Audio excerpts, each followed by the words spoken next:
Habari, naitwa Ibrahim Kadilo, mjasiriamali, mshauri wa biashara.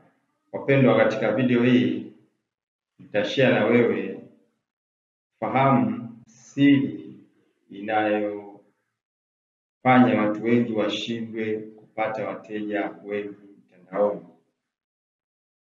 Watu wengi hawajatambua siri hii.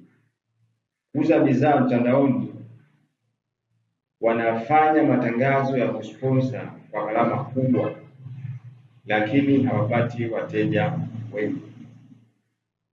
Wengi wanashindwa kuuza bidhaa au huduma mtandaoni kwa sababu hawajafahamu siri hii kwa kina kabla ya kuanza kufanya biashara mtandaoni.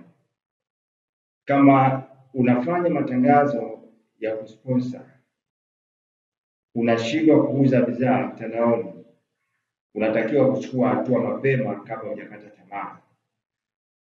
Ukishindwa kuuza, maana yake utakosa wateja, biashara itakufa, maisha yako yatakuwa kuhangaika kutafuta wateja na kukosa pesa. Lakini habari njema, leo katika video hii utagundua sababu ya msingi sana inayofanya watu wengi kushindwa kupata wateja baada ya kufanya matangazo ya kusponsor mtandaoni, kama ifuatavyo. Kushindwa kuchagua soko lengwa. Wajasiriamali wengi wanashindwa kuchagua soko lengwa na kujikita katika kundi dogo la watu ili kurahisisha mauzo. Soko lengwa ni kundi fulani la watu lenye uhitaji unaofanana wa bidhaa au huduma unayotoa. Kundi hili la watu linaainishwa kwa kuzingatia aina 4 za sifa walizonazo, ambazo ni eneo waliopo, shauku, tabia na mahitaji yao. Jinsi ya kuainisha soko lengwa. Kutambua soko lengwa ni muhimu sana. Inakuwezesha kupanga mkakati mzuri wa matangazo, kutengeneza ujumbe unaogusa hisia za walengwa sahihi, ili kufanya walengwa kuchukua hatua mara moja wanapoona tangazo lako. Ukifahamu vizuri soko lengwa, soko lako lengwa ni lipi, lina matatizo gani, lina maswali gani yanayotatiza, lina vikwazo gani vinavyowasibu, lakini pia unahitaji kujua walengo wako wanataka matokeo gani, ili uweze kurahisisha mchakato mzima wa kufanya mauzo mtandaoni na kufanya matangazo ya kusponsor. Sifa za msingi za kuangalia soko lengwa.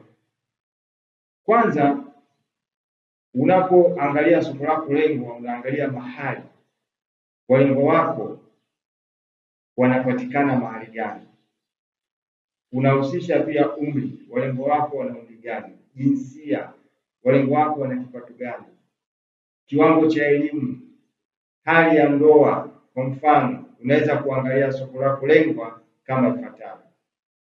Kama unawalenga wanawake wenye changamoto za uzazi, lakini ukaenda mbali zaidi ukachagua kundi la vijana wenye changamoto ya kupata ujauzito, wenye umri wa miaka 25 mpaka 35, ambao wanaishi maeneo ya mjini, wenye elimu ya juu na wenye kipato, ukachanganua soko lako lengwa dogo zaidi, ili kufanya matangazo yako, kufanya ujumbe wako uwe na mvuto kwa walengo wako. Pia kuangalia saikolojia ya soko lako lengwa, kama shauku, wanathamini nini, mtindo wao wa maisha, mitazamo yao na tabia zao. Kuelewa vizuri mambo haya husaidia kutengeneza ujumbe unaoendana na kile soko lako lengwa linachotaka na linachopendelea. Mienendo na tabia. Hii inahusisha kuangalia na kutathmini tabia za manunuzi ya soko lako lengwa na matumizi ya bidhaa. Je, walengwa wako wanapendelea kufanya manunuzi mtandaoni? Ili uweze kuchagua jukwaa sahihi la kutangaza na kuwapata kwa urahisi. Unapotangaza Facebook, Instagram, YouTube, TikTok. Kote huku kuna walengwa tofauti. Usipojua soko lako lengwa, ni vigumu kuweza kujua wapi unaweza ukawapata walengwa wako sahihi.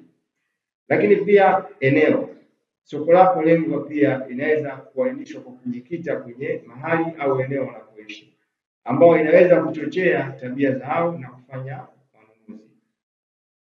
Kuna umuhimu mkubwa wa kujua soko lako lengwa ni lipi. Kwanza, kupunguza gharama za kufanya matangazo.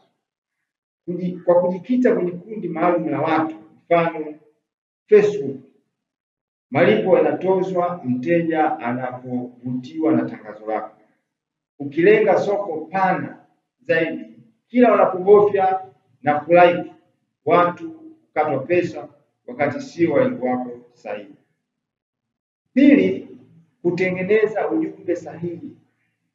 Unapofahamu vizuri soko lako lengwa, unajua matatizo yao, unajua vikwazo vyao, unajua kile wanachokitaka na unajua matokeo wanayotamani.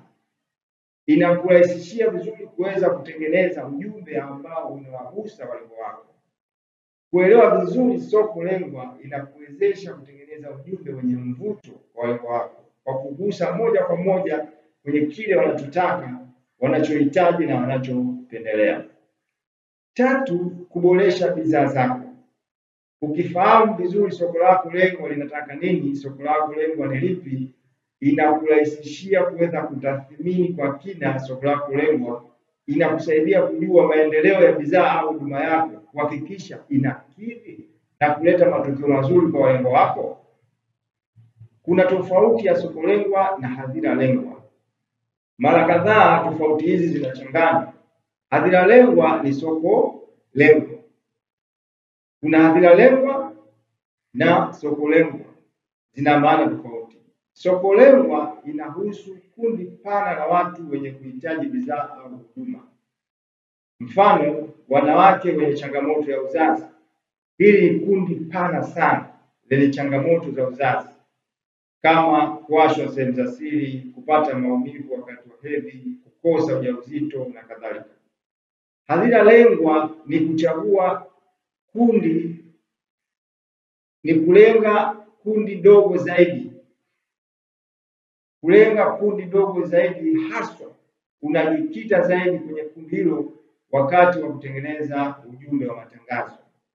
Kwa mfano, kama soko lako lengwa ni watu wenye mazoezi, hadhira yetu lengwa inaweza kuwa wanawake wenye umri wa miaka 25 mpaka 40 ambao wanapenda kuhudhuria kwenye mazoezi ya yoga kila mara. Kuainisha hadhira yako lengwa ni muhimu. Kupanga mpango mkakati wa masoko na mafanikio ya biashara yako inakufanya uweze kuangalia moja kwa moja wateja wako kwa kuelewa sifa zao maalum na mapendeleo yao. Katika somo linalokuja tutaangalia zaidi kuchagua soko lako lengwa utakaloweza kuhudumia, lenye kulipa na lenye kukua, ili uweze kupata wateja kwa urahisi na kuuza bidhaa mtandaoni.